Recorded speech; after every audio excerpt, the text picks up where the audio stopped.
Bismillahirrahmanirrahim. Assalamualaikum warahmatullahi wabarakatuh. Selamat pagi dan salam sehat. Baiklah siswa kelas 11 IPA 1, hari ini kita akan membahas tentang manajemen waktu. Tentunya kita sering mendengar atau sering membaca orang membicarakan tentang manajemen waktu. Sehingga kita melihat ada orang yang belum berhasil ataupun ada yang belum sukses. Salah satu faktornya adalah kurang dapat membagi atau mengatur waktu dengan baik. Untuk itu kita cari tahu apa saja penjelasan dalam slide tersebut. Ya, yang pertama, judulnya manajemen waktu disimbolkan dengan jam waker. Tentu begitu penting artinya waktu. Ya.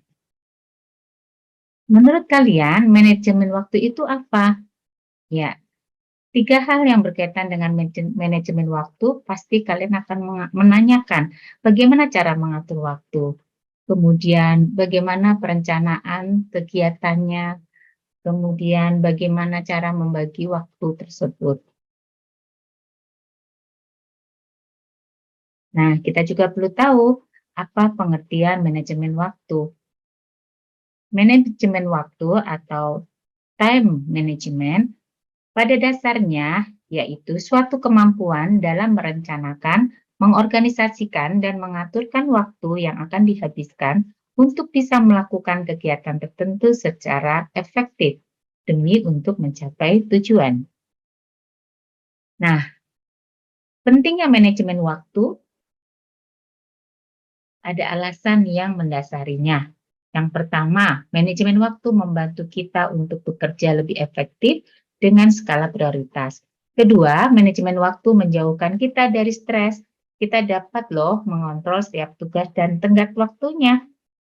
Kemudian, manajemen waktu juga membuat kita lebih produktif, sehingga dapat terhindar dari hambatan atau gangguan yang menghalangi dari tujuan. Yang terakhir, kita juga bisa mengurangi kecenderungan untuk menunda. Biasanya hal yang satu ini yang membuat manusia-manusia di dunia ini susah sekali untuk sukses. Nah, apakah sulit membuat manajemen waktu? Tentu tidak. Asal kita dapat menerapkannya dengan cara yang benar. Ada komitmen yang harus kita buat. Yang pertama tentunya mengapa manajemen waktu harus kita lakukan? Karena kunci utamanya adalah kita untuk dapat mencapai tujuan dengan baik. Yang kedua, perlu fleksibel dalam mengatur waktu. Dan kita yakin akan waktu yang kita atur itu akan menjadi kesuksesan atau keberhasilan. Yang ketiga, selamatkan waktu dengan prioritas.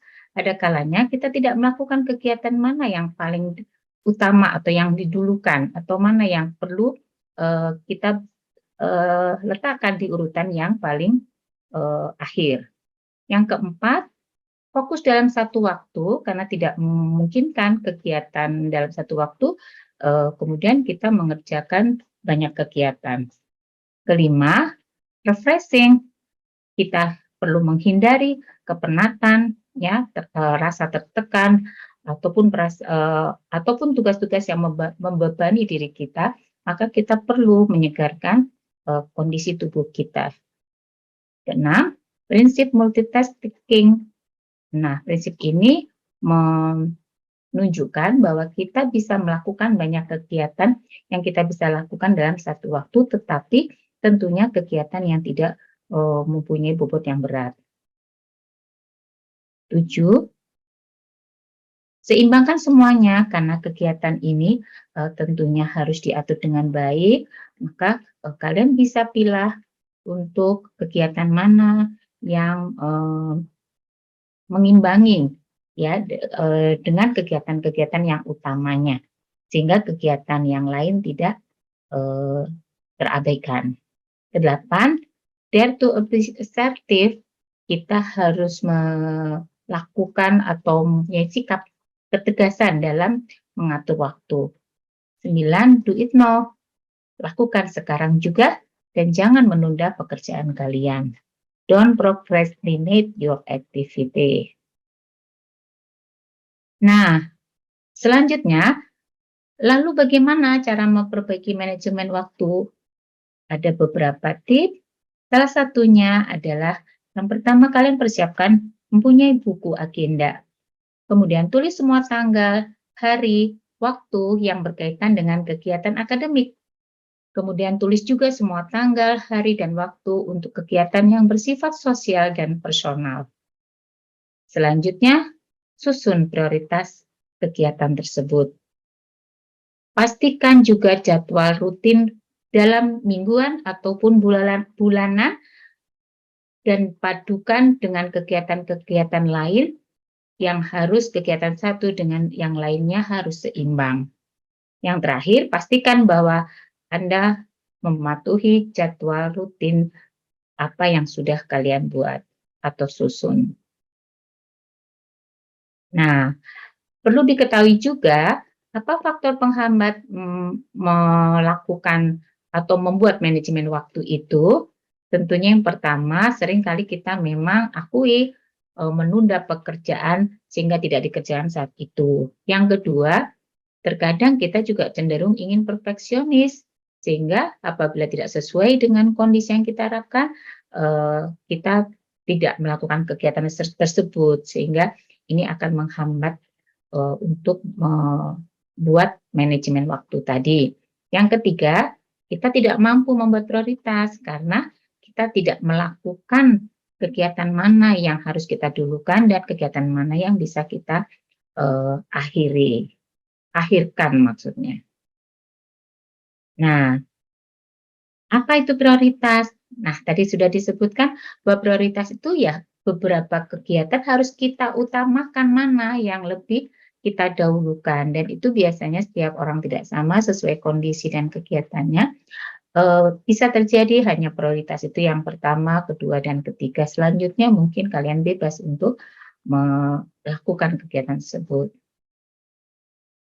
Nah, yang tidak kalah pentingnya adalah kita mengenal juga adanya kuadran waktu, di mana ada 4 pembagian kuadran. Yang pertama, kuadran pertama mendesak, kuadran kedua tidak penting tapi mendesak, kuadran 3 penting tapi tidak mendesak, dan kuadran 4 tidak penting dan tidak mendesak.